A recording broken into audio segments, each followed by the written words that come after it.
Mario? Mario, is that you?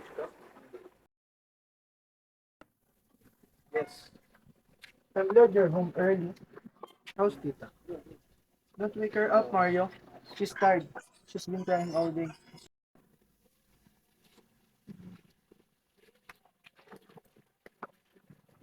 Has she been eating well? She wouldn't eat even a mouthful of lugaw. I'll buy her some biscuits. Maybe she'll eat them. I'll take some, man. Gloria! Wait a minute! Hey, what's the matter? Why are you so suddenly so touchy? My God, Gloria. Who wouldn't be? I'd asked you about our daughter. And you bother searching my pocket for some money? I wish you'd think more of our daughter. My God, Mario. Wasn't I think of her? Why do you think I need some money? To buy some pretty dress or see a movie? Lower your voice, Gloria. You'll wake the child up. All I want is a little money to buy her something to eat. She hasn't eaten anything all day. That's why I was bothering you. I'm sorry, Gloria. It's alright, Mario. Now, may I have some of the money? Money? I don't have any right now. Not right now. Today is payday, Mario. Yes, but But what? Where's your pay for the week? I don't have it. What? I waited for you to the whole day and you tell me That I have nothing? Nothing? What do you want me to do? Steal? I'm not asking you to do a thing like that. All I want to know is what you did to your pay. Nothing is left of it, Gloria. What happened? Oh, I had a few drinks with my friends. Before I knew it, I had spent every centavo of it. Mario, do you think you're gonna make a fool of me? Haven't I seen you drunk before? Crawling home like a wounded snake? Alright, so I didn't go drinking. But your pay, what happened to it? Look, Gloria, it's better if you don't know. Look, Mario, I'm your wife. I have the right off of everything you get. If I can't have my share, I have the right at least where it went. Alright. I spent it all on another woman. Another woman? I don't believe it. I know you wouldn't do such a thing. I didn't know you had so much faith in me, Gloria. No, Mario. What I mean is, you wouldn't spend all your money when you know your daughter needs some of it. You love her too much to do that. What's wrong, Mario? Mario, what's wrong? Nothing, Gloria, nothing. Hmm. I know something is wrong, Mario. I can feel it. Gloria, I've lost my job. Oh no! It's true, Gloria. What about your pay for the whole week? I lost my job a week ago. And you never told me! I thought I could get another without worrying you. Did you think you could get another job so quickly? It took you 5 months to get that one. Gloria, I know it won't take me so long to get another one. But how did you lose it? What's the use of talking about it, Gloria? That won't bring it back. Mario, Yes, have your sinful fingers gotten you into trouble again? now, Gloria. Don't try to accuse me as they did. What they accuse you of? Just what to say, Gloria. Pilfering, they call it. What else would you call it? What? According to them, did you steal? It was nothing much, Gloria. Believe me, it was nothing. What was it? It was an apple. An apple? You mean? An apple? Don't you think what an apple is? You mean you took one apple? Yes. And they kicked me out for taking one single apple. Not even a crate or a dozen. That's what you get for not thinking before you do something. Gloria, could I have guessed that they would do that for one apple? When there were millions of them. We were taking them to the warehouse. I saw one roll of a broken crate. It was that big. It looked so delicious. And suddenly, I found myself putting it in my lunch bag. That's the trouble with you. When you think of your own stomach, you think of nothing else. Gloria, I wasn't thinking of myself. Who were you thinking of? Me? Did they ever ask you to bring home apples? I'm not as crazy as that. I was thinking of our child, Gloria. Tita? Why? Did you ever ask for apples? Yes, she did, Gloria. Do you remember the day I took her out for a walk? On our way home, we passed a grocery store that sold delicious apple at 17 centavos each. She wanted one apple, Gloria, but I could not buy it for her. I did have not 17 centavos. I felt terrible, Gloria. So I bought her one of those green apples that is being sold on the sidewalk. But she don't like it, so she throw it away. So when I saw that one apple, Gloria, that rolled out of the broken crate, I thought that Tita would love to have. You should try to bring home a pandesal, rice, or milk, and not those delicious apples. We're not rich. We can live without apples. Why, Gloria? Did God create apple trees to bear fruit for the rich alone? Didn't He create the whole world for everyone, Gloria? That's why I tried to bring her home some apple, Gloria. When we brought her into this world, we promised her everything. She has the right to have everything in life, Gloria. So for just an apple, you lost a job you need so much? I wouldn't mind losing 1,000 jobs for an apple for my daughter. Where's the apple you valued so much? Is it here? No, Gloria. It isn't here. They kept it as evidence. See? You lost your job trying to steal an apple. And you lost an apple. Stealing an apple? That's too small for a reason to kick you out. You should ask them for a second chance. They won't do that, Gloria. Why not? Don't you see, Gloria, that they had been waiting for me to sleep like that? So they can throw me out for any reason. So they can bring their own men. You should complain. Suppose I did? What would they do? They would dig up my police record. But Mario, that was so long ago. Why would they dig that up? Gloria. They will do anything to keep me out, Gloria. But don't worry. I'll find another job. It isn't really hard to look for a job nowadays. You know, I've been job hunting for a week, and I think I have found a good job. There you go. Lying again. I'm not lying, Gloria. Believe me, I'm not lying. You're always lying. I can tell when you're telling the truth. In fact, Gloria, I'll be seeing someone tonight who knows of a company that needs a night watchman. Ah, there you go. Trying to make me feel better, Mario. Believe me, Gloria, I'm telling the truth. I knew God would let us down. I'll pray tonight and ask Him to let you have that job. But Mario, would it mean that you have to stay all night out? That's okay, Gloria. I can always sleep during the day. Oh, what I mean is, it will be different when you aren't by my side at night. But I think I get used to it. Maybe, why don't you see this man right now? Yes, Gloria. I'll do that. Here, Mario, put this on and go. I stay up all night and I wait for you. No, Gloria, you must not wait for me. I may be back quite late. Alright, but I doubt if I sleep away until you return.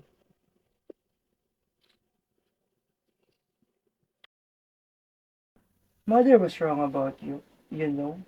She used to tell me, Gloria, you'll commit the greatest mistake of your life if you marry that good-for-nothing loafer. You can't make him any straighter than you could. A crook war with your bare hands. Oh, I wish you were alive now. She would have been seeing how much you've changed. Okay, Mario. I will go outside and clean the surroundings.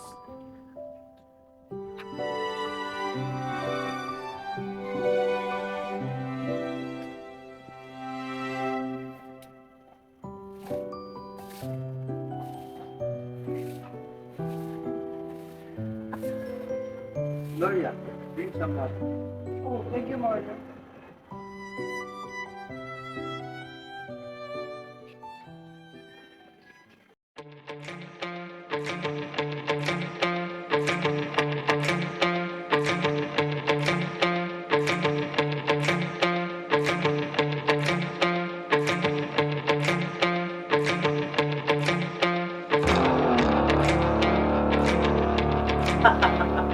How romantic.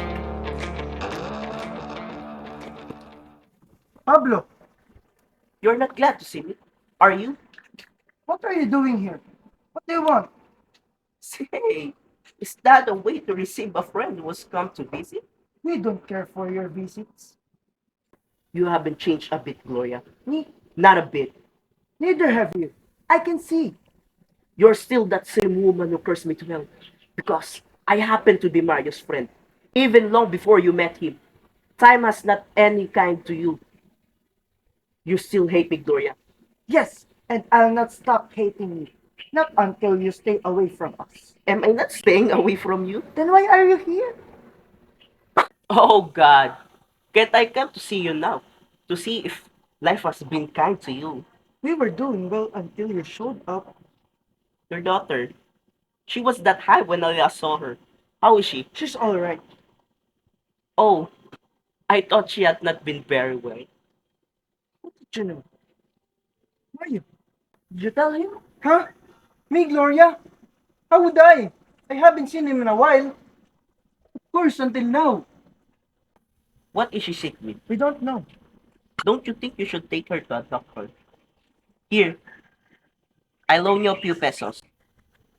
It may help your daughter. No. We need it alright, but no. Thank you. Why don't you take it? Paying you back will only mean seeing your face again. Well, if you hate to see my face so much, you don't have to pay me back. Take it as a gift. The more I should refuse you. Alright, if that's how you want it.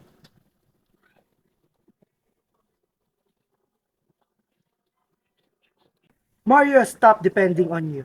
Since the day I took him away from your bad influence. Haven't you realized yet that it was a terrible mistake taking him away from you? I have no regrets. How about Mario? Has he no regrets either? He has none. How can you be sure? When he and I were pals, we could go to the first class, air-conditioned movie houses every other day. I'll bet all the money I have here now that he has not been to one since you liberated him from me. And that was almost 4 years ago. One cannot expect too much from honest money. And we don't. What is honest money? Does it look better than dishonest money? Does it buy more and honestly? What is it? Dressing like that? Staying in this dungeon you call a house? Is that what you so beautifully call honesty? Pablo, See what happened to your daughter. That is what honesty has done to her. And how can honesty help her now? She's not sick and she needs no medicine. You know that. You know very well what she needs. Good food. She's undernourished, isn't she? Pablo, I know you have come to leave him back in your dishonest ways. But you can't. He won't listen to you now. We have gone this far. We can go living without your help. You call this living? This, Gloria, is what you call dying? Dying slowly, minute by minute? Pablo, stop it. You shouldn't have come. I got tired waiting for you. So you've been seeing each other. That I was afraid so. He came to the house yesterday. Pablo, please don't. He said he would be back this noon, but he didn't show up. I came because I was afraid his conscience was bothering him. Pablo, I told you, you should not know. It's all right, Mario. You'd better tell her everything. She's bound to know later. Tell her what you told me. That you don't believe anymore in the way she wanted you to live. Tell her, Mario. Mario, is this what you meant by another job? Oh, Mario, you promised me you were true with him. You said you go straight and never go back to that kind of life. Gloria, you must try to understand. I tried long and hard enough, but I could not get another job, and it is hard for me to get us out of this kind of life. You're to blame for this. You son of the devil. You've come to him when you know he's down. He came to me first. When you know he'll cling to anything and do anything. Even return to the life he hates. Get out of our sight. Get out. All right. I'll just leave as soon as Mario's ready to go. He's not going with you. Is that so? Why don't you ask him? I said he's not going. Go on, ask him. You're not going with him, are you, Mario? Tell that crook you're not going with him anywhere. Tell him to leave us and never come back. Tell him to go. Please, Mario. Please. Gloria, Mario, I know he has talked to you and tried to poison your mind again. But don't go with him. This is still the better way of life. If things have not been turning out well, you must know that God is not letting us down. He is only trying us. Gloria, you're going. I can see that you want to go with him. Oh, you'll be here wondering will you be shot in the heart or sent to jail. Don't worry about him, Gloria. He's safe with me. He's not going anywhere near jail. I've got connections. You just missed. Get out! You stay there, Gloria. Pablo, I'll be with you in a minute.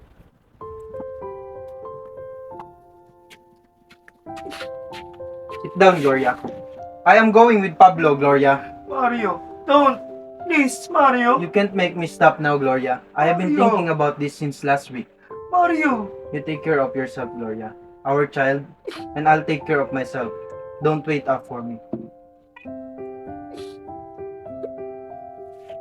Mario. Mario. Mario.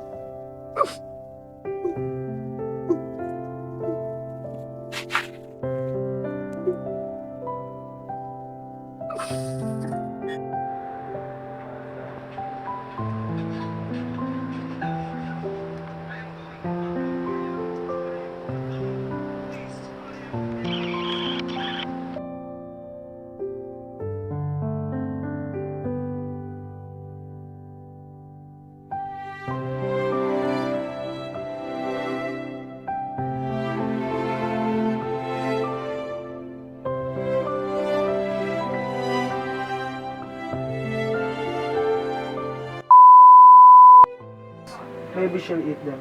I'll take some mana. Gloria! Wait a minute! What? What's the matter? What's the matter? Where is what? Mario, was it I think of her? Oh, what do you think of it?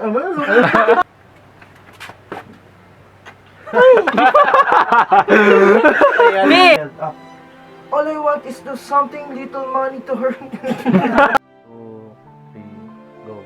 Lower your voice. You'll wake the child.